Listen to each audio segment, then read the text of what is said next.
All right, today we are breaking down one of the most powerful, and I mean powerful, tools for real estate investors, the 1031 exchange. It's a strategy that can save you an absolute fortune in taxes, but only if you can win a very serious race against the clock. So, picture this. You did it. You sold that investment property. You locked in a massive gain, and you're feeling on top of the world. You're already thinking about the next big move, and then that feeling in the pit of your stomach hits you. That's right, the tax man cometh. Capital gains tax is no joke. A huge chunk of that profit you just made is already earmarked for the IRS, and that could seriously derail your plans to reinvest and keep growing. But what if there was a way to legally just hit pause on that tax bill? Okay, so here's what we're going to cover. We'll start with the loophole itself, then get into the 2 deadlines you absolutely cannot miss. We'll talk about the rules for picking your next property, the teammate you're required to have, some super common and costly mistakes, and wrap it all up with how to actually win this race.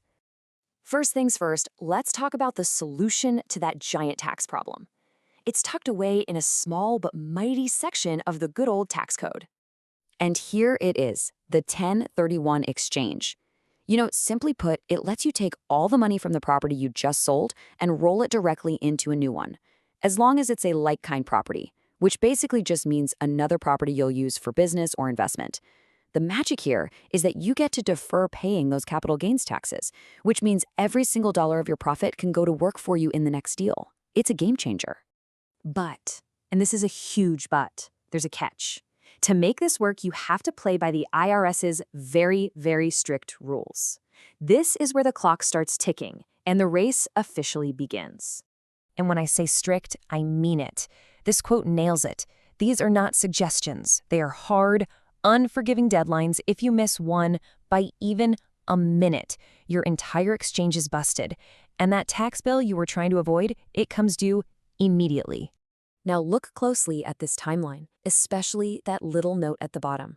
The clock for both deadlines starts on day 0, the second you close the sale on your property. A lot of people think you get 45 days and then you get 180 days. Nope, that is completely wrong. They run at the exact same time. So let's break down that first deadline. From the day you sell, you have exactly 45 calendar days. In that time, you have to formally identify, in a signed document, the potential properties you might buy. And you don't just write it on a napkin. You have to deliver this list to your qualified intermediary. We'll get to who that is in just a minute. And then there's the big one.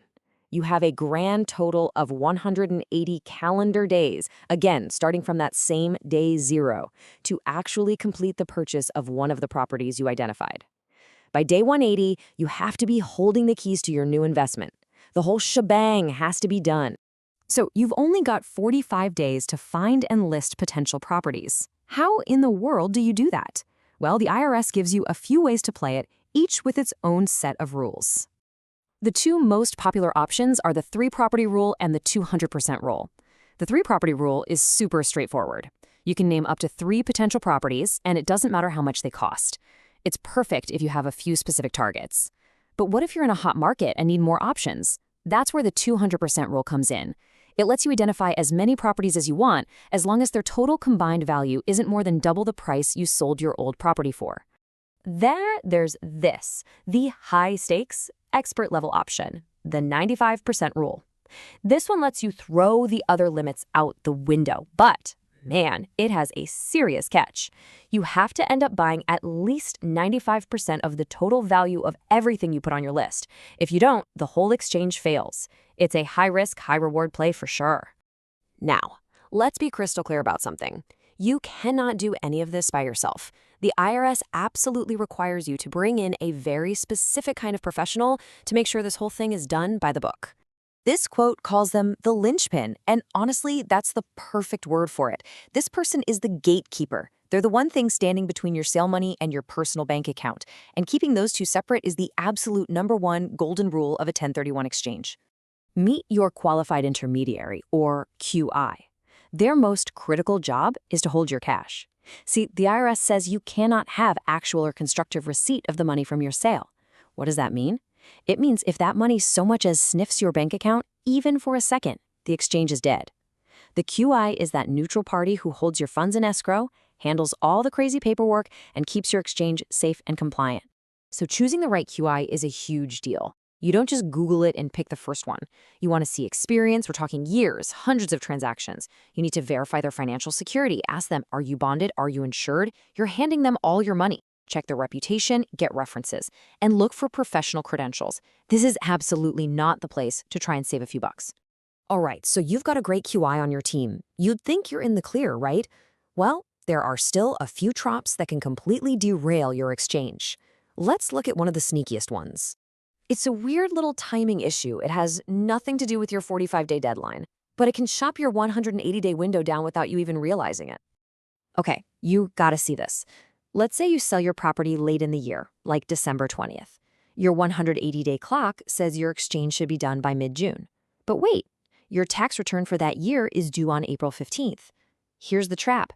The IRS rules says your exchange period ends on the earlier of 180 days or your tax filing deadline.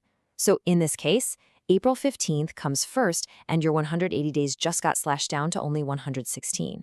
Ouch. But don't panic. Thankfully, the fix here is super simple. You just have to file a standard tax extension.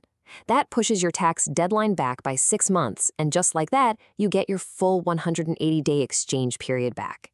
It's such an easy step, but it can save you from an incredibly expensive mistake. Okay, so we know the rules, we know the deadlines, and we know the traps. How do you actually prepare yourself to make sure your exchange goes off without a hitch? Success here really just comes down to being prepared. First, and this is the big one, start looking for your next property before your current one even sells. That 45-day clock is brutally fast. Second, always identify backup options. Use all 3 of your slots if you're using that rule, because deals fall through all the time. You need a plan B and a plan C. And finally, have your team assembled and ready to pounce. Your QI should be picked out and on standby before you even close the first sale. You can't afford to waste a single day. You know, at the end of the day, the 1031 exchange isn't really just about racing a clock and following a bunch of rules. It's a strategic decision. It's about keeping your hard-earned capital working for you, growing and compounding over time. It transforms a tax bill into a powerful stepping stone for building real long-term wealth. So the real question is, with a solid plan in place, are you ready for the race?